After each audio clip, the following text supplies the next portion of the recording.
This week, like each and every other week, I'm generally speaking, we start with a W. Lafayette is 2-0 to begin the season after a convincing victory against the Boyle County Rebels at Boyle County. And right now, things are looking good for the Generals. Unfortunately, one piece of bad news that we'll go into is this will be my last show, but that's okay. As we move forward, we go on with a new host. You know her name, you know her face probably here in Lexington. Macy Insco will now be the host of Generally Speaking. Macy, I have small shoes to fill. So now it's all you. You've done a great job, and I'm so excited to take over, and we'll miss you.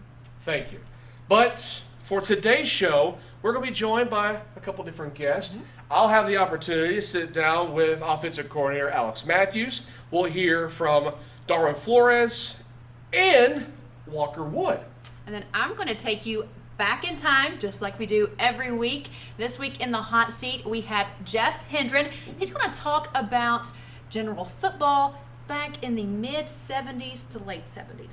So with that being said, let's go ahead and get right to it. We'll take a quick break. When we get back, we'll sit down with offensive coordinator Alex Matthews right here on Generally Speaking.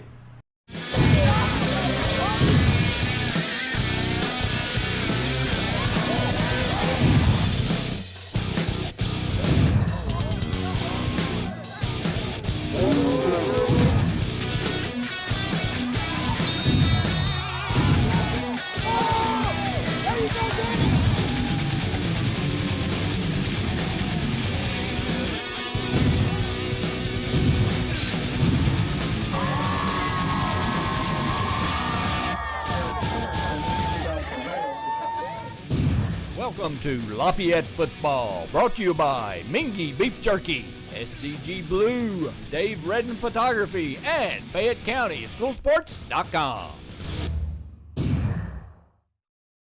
This week, we're going to go ahead and get this out of the way. We're going to address the elephant in the room because the man to my right is not head coach, Coach Shaw. It's offensive coordinator Alex Matthews, which I'm happy that you're here. It's wonderful that you're here, and we get to see you more throughout the season. But we'll address this quickly.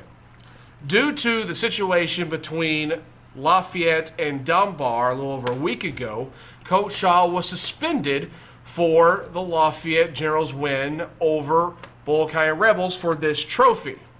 And for 1 week in one game, Coach Matthews was the head coach of the Generals, which is why he's sitting with us this week. So now we got that out of the way. Coach, you have any comments about the situation? Yeah, I just wanted to say Coach Shaw preaches day in and day out about expecting excellence and accountability. And he saw an opportunity last week to demonstrate that firsthand to our players. And he's a man that lives by example. He teaches by example. And so he took that opportunity to show that to our players. That's all we'll say about that. Let's move on to more exciting parts. We'll talk about this win and this trophy. Lafayette going up against Boyle County this past weekend, taking care of business on the road. Talk about the win. Well, I said it last night. Boyle County has an amazing tradition. Countless state titles. They won, I think it was 5 straight from 99 to 04 under Chuck Smith, and he returned a couple seasons ago now. And Boyle County is a tough matchup in Danville. It doesn't really matter what their team looks like on film to you. You know that when you show up in Danville, you're going to be ready for a dogfight. And to go down there and to win a game in their stadium was a special moment for our program. Was it a special moment for you? On an individual basis, no. No, I was just filling the shoes for Coach Shaw. He's taught me a lot over the years, and all I wanted to do was get through the game, win it, and so he'd be a happy man coming back next week, and then I can just go back to my offense. Well, we'll staying with the game, start off a little bit slow. Things were kind of just, it was back and forth, both teams filling each other out. And then your offense, this team exploded in the second quarter. Talk about what was the difference maker as you guys moved throughout the game. Well, you know, early on in the game, we were flat. And as I was walking the sidelines, I couldn't help but think there were some extenuating circumstances in us going down there. We had an hour and a half delay getting on our buses because of the previous game was delayed because of a storm. So we were just sitting around our locker room. Our players were getting antsy. We go out for warm-ups when we get down to Danville, and that gets rushed because the Mercer-Bell game ends early. And then we only have 10 minutes before kickoff, which Boyle County had the exact same thing. And I thought both teams offensively looked a little sluggish early. Defenses were controlling the first quarter, which I kind of expected. And once both teams started feeling each other out, we started to catch a little momentum in that second quarter. Their offense picked up in the second quarter. So once we got into that mid-second quarter and both teams were really settled into the game, much better football started being played. It was Lafayette style of football, fast-paced, up and down. What has been the difference maker for this team since you have come in as offensive coordinator? Has it been just what you have tried to bring to the table? Is it the mindset of the entire coaching staff? Is it the talent? What has it been that's been such the difference for Lafayette offensively? To be honest with you, my first year as the offensive coordinator was 2014. And the majority of our starters on that offense and the offense that I introduced to them are now seniors. So that senior class of 2017, we have 9 starters from that 2017 class on our offense. I think they're to a point now in understanding what we're trying to do offensively. I think they're to a point where if I decided, you know what, I don't want to do anything tonight, I'm just going to stand over here and drink Gatorade, I think that they could run the offense on their own. That's a high praise. They're good. They're smart kids. And the success that we have at putting the ball in the end zone, I have very little to do with. We have really good football players that are really committed into what we do, and I'm very, very proud to be able to call plays for them. Now, again, all the praise and the pride that you take in this offense and these kids and this team, and when you look at it, you've seen a lot have talent these last 2 years, haven't you? Yes. We've got some really, really good football players, once-in-a-lifetime type football players. So when you are a young coach and you walk in this situation and you're addressing things and you move forward the last couple of years, what's going through your mind each and every game and each and every year? Well, I had a friend ask me one time early on when I got the OC job, and they knew about all our recruits, your Walker Woods, your Jedrick Wills, Landon Youngs, what have you. And he said, does that ever make you nervous? And I said, well, no. A lot of times they're the best players on the field. And at the end of the day, it's high school football, and it's a game. And you either win or you lose, and you move on to the next week and you try to learn from it. No pressure or reason to be nervous about anything. Big game coming up in a lot of people's eyes. Mm-hmm. Lafayette takes on Trinity, a well-known powerhouse for football in 6A in Kentucky for the last 2 decades. Mm-hmm. How do you prepare for that? I think you need to prepare like you're going to win the football game. You want to go in with confidence, believing in yourself, but at the same time, you need to approach it that it's just another high school football game. We're not on ESPN. We're not playing on College game day. We don't have 25,000 people in the stands. We're playing good old Friday night high school football. And it's a game that these kids will remember on into their years of playing college football, on into the years of being in the workforce. You remember what you do on Fridays, and it's fun. And you go into the game, it's just another Friday night game. Let's go execute. Let's have fun. Let's run our offense, and we'll see how the chips fall. Is there anything better than football on a Friday night? No. I would rather be in a high school football stadium on a Friday night than any stadium on a Saturday or Sunday.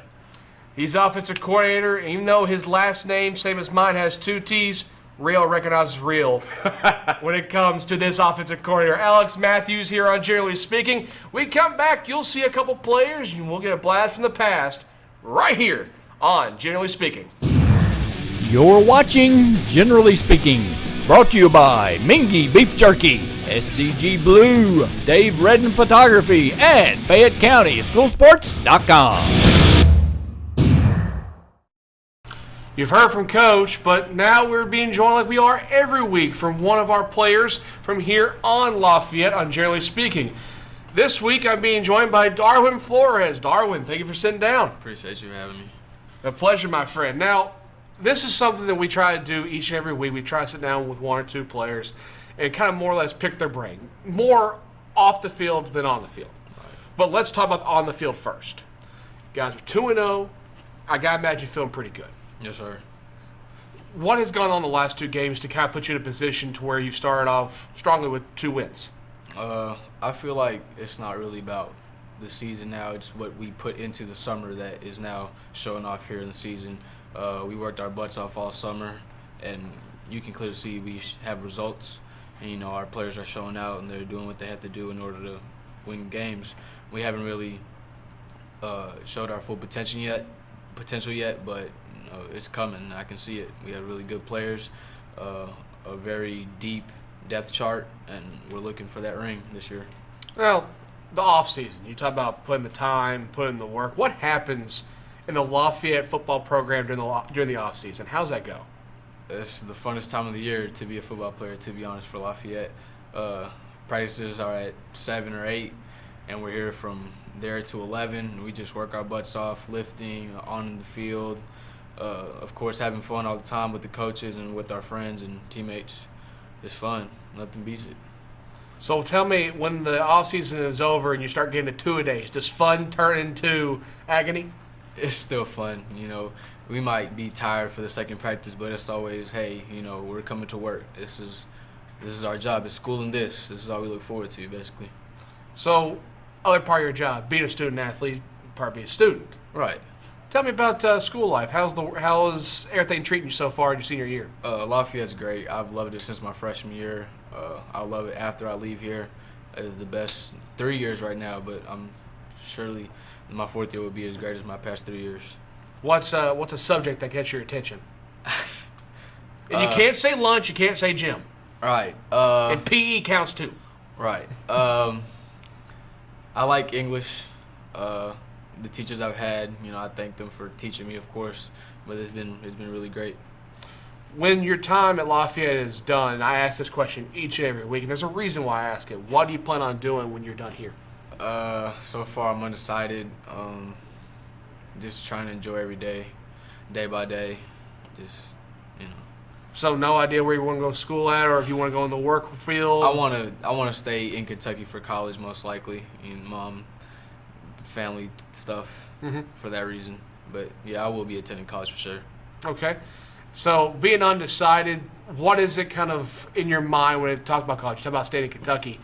Is there any type of programs you're looking at? Is there anything out there that's caught your attention so far? Not really. Just, enjoying my time here at Lafayette. And I've talked to a couple people about colleges, filling out applications. That is that time of the year where it's more about, seeing if you get accepted or not first. And, if your ACT score, if your GPA is good enough, it's that time of the year. Do you see yourself playing football at the next level? I hope so. If not, there is always life after football, and I'm looking forward to it too. We go to on-the-field conversation. We go a little more in depth with that. Last week, award winner, Darwin Flores. Tell me about that. They awarded me. I actually didn't know I won the award until I won the award. I didn't really take it as a personal achievement, more as a team achievement, because without my teammates, I couldn't have done it, I thank my coaching staff, my parents for, being with me every step of the way. I don't really take it as an individual, more of a team award. Well, the Blanton Collier Foundation Award is something that I think a lot of players take for granted sometimes, but for you in your position, your hard work, your moral ethics, all these things come into factor when a award like this pops up, but you stick to the teammate part of things. You stick to the team. I feel like that's a big thing for Lafayette, is individual awards, wonderful, but you guys are more about rings, championships, Yes, and sir. team things. Lafayette has always been a family thing since I've been here. We're a family. We only call ourselves a team when we have to be called a team. we're a family. You guys can see if something happens to one of us, it affects all of us in a major way, and that's for coaches down to the players, down to the trainers and the helpers of the team. We appreciate everybody that helps us through the process, and we love everybody. You look towards the rest of the season, as I mentioned earlier, 2-0. Yes, sir. What's the goal? State championship 2016. We're looking forward to it. So you've been there, you've done that, you were in the championship game last year. What do you and what does this team need to do to put themselves back in that position, take that next step forward? We work hard anyways, but work even harder, little things like, doing stuff after practice. Just the tiniest things can lead to the biggest results, and that's what Pops always tells us. He's taught us a lot here in the 4 years, since we were coming into our 8th grade summer, coming to our freshman, the big picture was a state championship, and we were going to get that freshman year through senior year. And, this is our last ride, and hopefully we can get it done this year.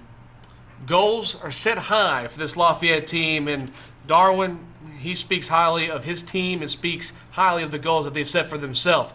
Darwin, we see you at defensive back, we see you at slot receiver. Well, today we see you sitting right here. Appreciate it, buddy. Appreciate you. Thank you. Here in just a few moments, we'll hear from another player here on Generally Speaking. You're watching Generally Speaking, brought to you by Mingy Beef Jerky, SDG Blue, Dave Redden Photography, and Fayette County Schoolsports.com. The young man to my right, I don't think needs much of an introduction, but I'll give him to him anyway. He is your starting quarterback and has been for the last few years here at Lafayette, and, well, he set the bar pretty high the last couple of years. His name is Walker Wood. Walker, thanks for joining us. No problem. Glad to be here.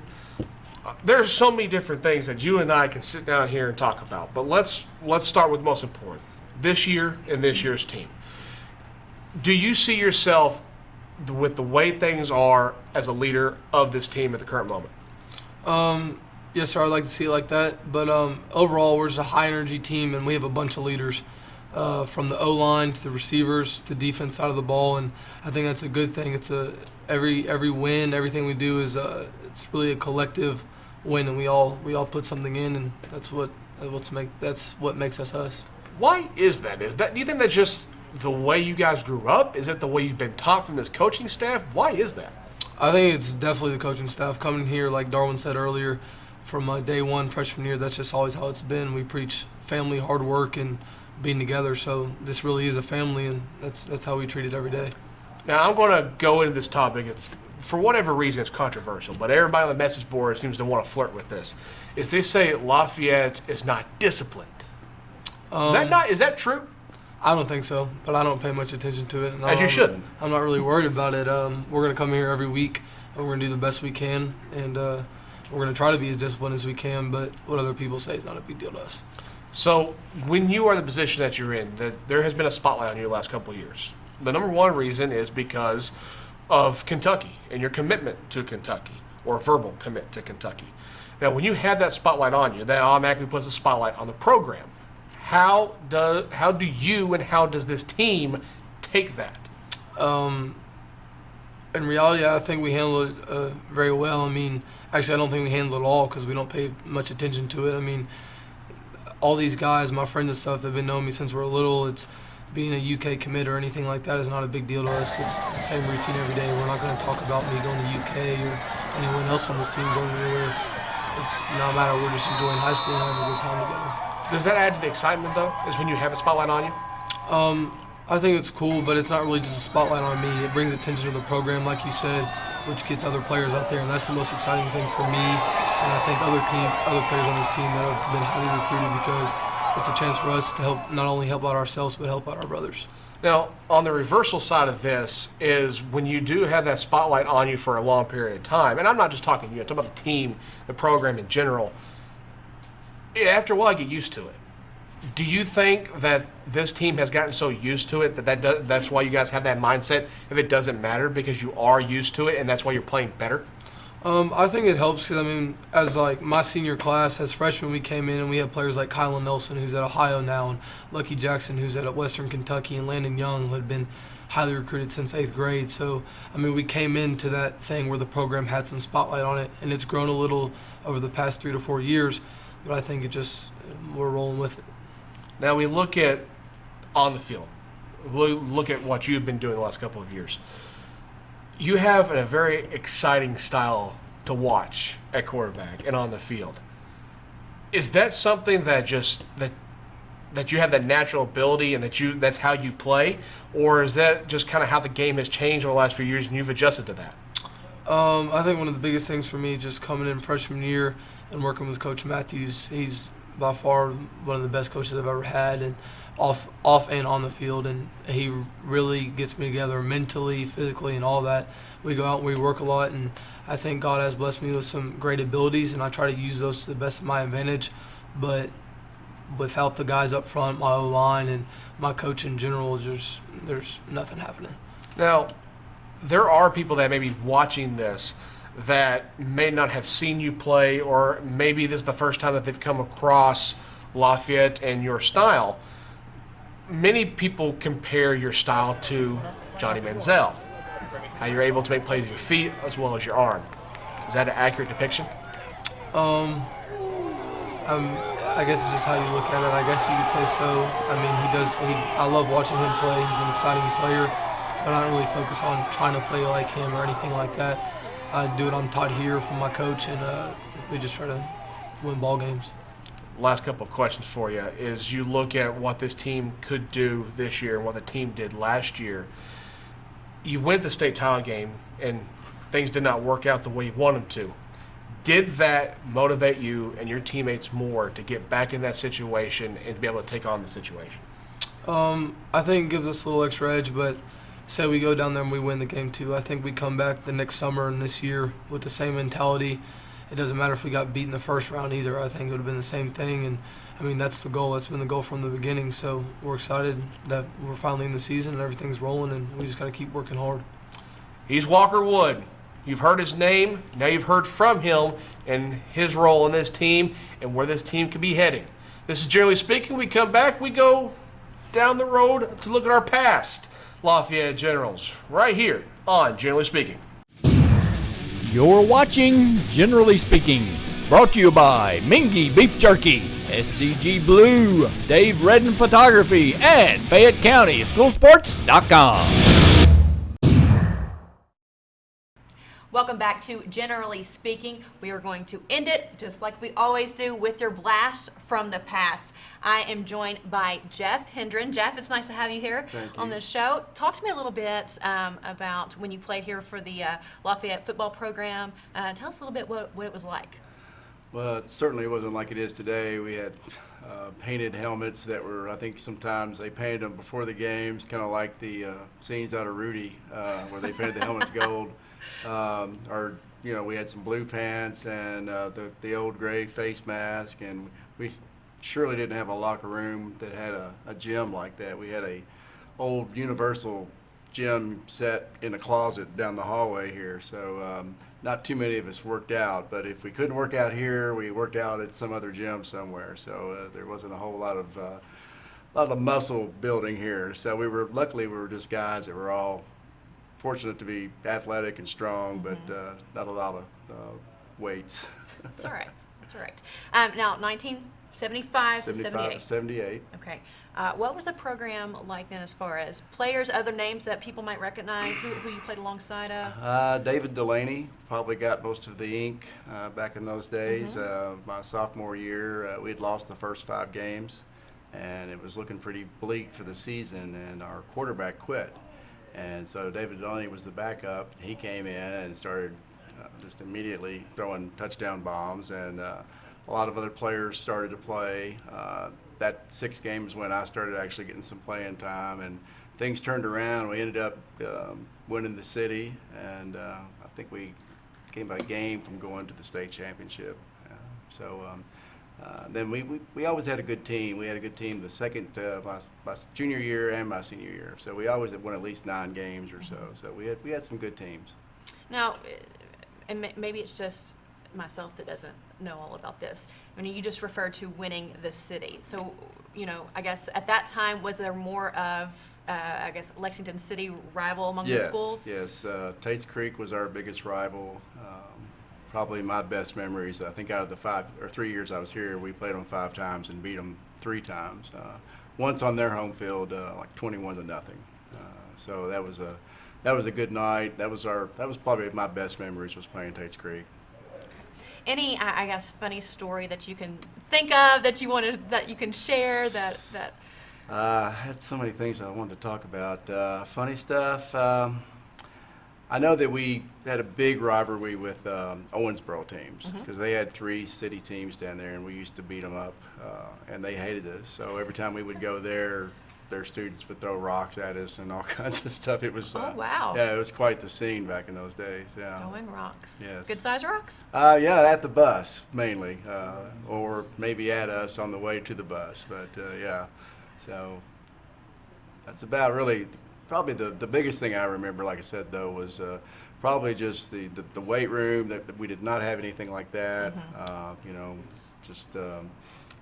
It's been a long time ago, so it's hard to pick out a lot of things that I remember the most. And the locker rooms didn't look like this at all. They must have changed shortly after we left. Completely different.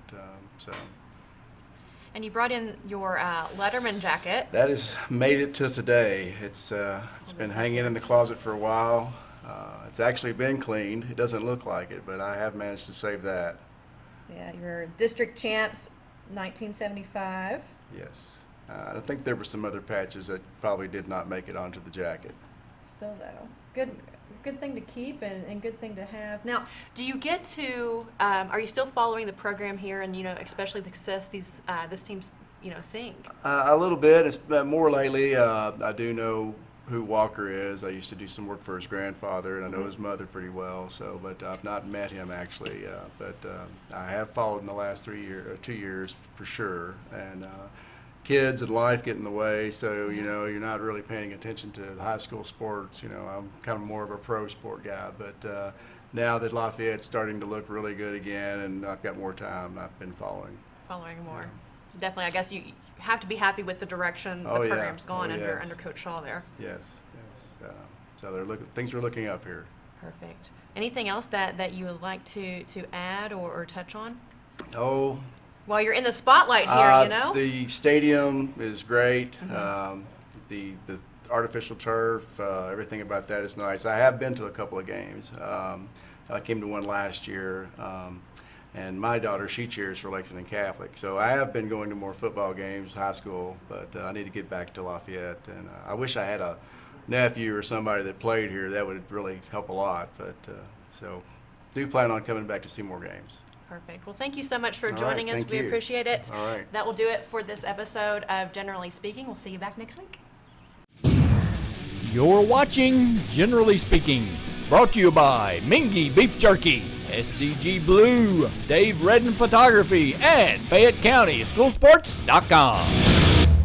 Let's take a look at your local scoreboard for this week on Generally Speaking. Lafayette took care of Boyle County 47-21 at Boyle County in the Rebel Bowl. Belfry took care of Tate's Creek 48-12. Ryle on top of Henry Clay 34-28. Simon Kitten kept Bryan Station low on the totem pole 50-7. St. Xavier out of Louisville, no problems with Lexington Catholic 42-28 your score. Lexington Christian with a win over Kentucky Country Day 56-20. Madison Central squeezes by Paul Lawrence Dunbar 14-12. Madison Southern the victory over Garrett County 21-18. Eminence kept Berea scoreless 46-0. Pulaski County had an early lead on Scott County but fell 48-19 to the Cardinals. And speaking of the Cardinals, George Rogers Clark falls to Anderson County 24-14. East Jessamine with a victory over Lincoln County 32-27. Woodford County with a 2-touchdown win over West Jessamine 28-14. Rockcastle County took care of the Colonels of Bourbon County 38-7. And Holmes goes by Paris 47-19. Well, that's going to do it for another episode of Generally Speaking this week. We talked with Coach Alex Matthews, talked with players Darwin Flores and your quarterback Walker Wood. We even had a blast from the past with Jeff Hendren. Eric is out. He's taken our Minge beef jerky sign with him on his last episode. We also want to thank our sponsors, SDG Blue. Next week, big topic. We've talked about it. It's the first Generals home game against Trinity. Get out here and support those boys on Friday, and we'll talk about it in your next episode of Generally Speaking. Thanks for watching Generally Speaking. Brought to you by Minge Beef Jerky, SDG Blue, Dave Redden Photography, and Fayette County Schoolsports.com.